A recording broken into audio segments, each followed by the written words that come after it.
I never thought I'd see Paris burn. Not in 2024. Not by the hand of a man who shouldn't even exist.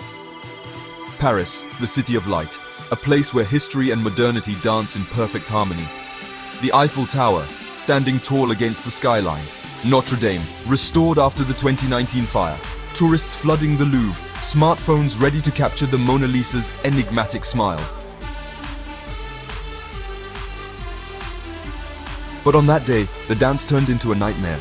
It started with whispers, sightings of a man in medieval garb, face contorted with righteous fury. He appeared out of nowhere, Claude Frollo, a man of fiction, now flesh and blood. At first, we thought it was some elaborate prank, a viral marketing stunt gone wrong, perhaps a promotion for a new Hunchback of Notre Dame adaptation.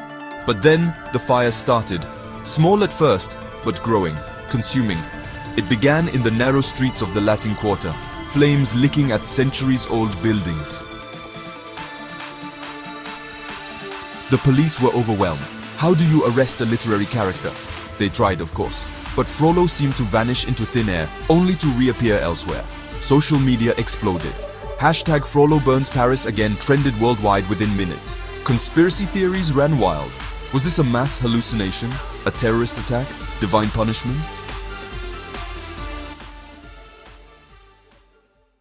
As night fell, Frollo stood atop Notre Dame, the same cathedral that nearly burned in 2019. With a maniacal laugh, he set it ablaze again. This time, there was no stopping it. The fire spread. The Louvre, the Eiffel Tower, the Arc de Triomphe. Nothing was spared. I watched in horror as the Mona Lisa melted, her smile finally fading after 500 years. The world watched too. Live streams showed Paris burning from every angle.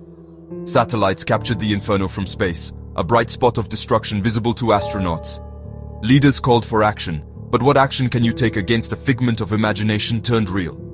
Fire brigades from all over Europe rushed to help, but the flames seemed to have a mind of their own. As if guided by Frollo's hatred, they sought out everything beautiful and historic. The catacombs became refuge for thousands, underground, away from the heat and smoke. But even there, the city's pain could be felt. The ground itself seemed to tremble with grief. As dawn broke, Paris was a smoldering ruin, centuries of history gone.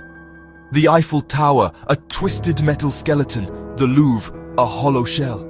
Notre Dame, once again a victim of flames, this time beyond salvation. Frollo vanished as mysteriously as he appeared, leaving us to pick up the pieces.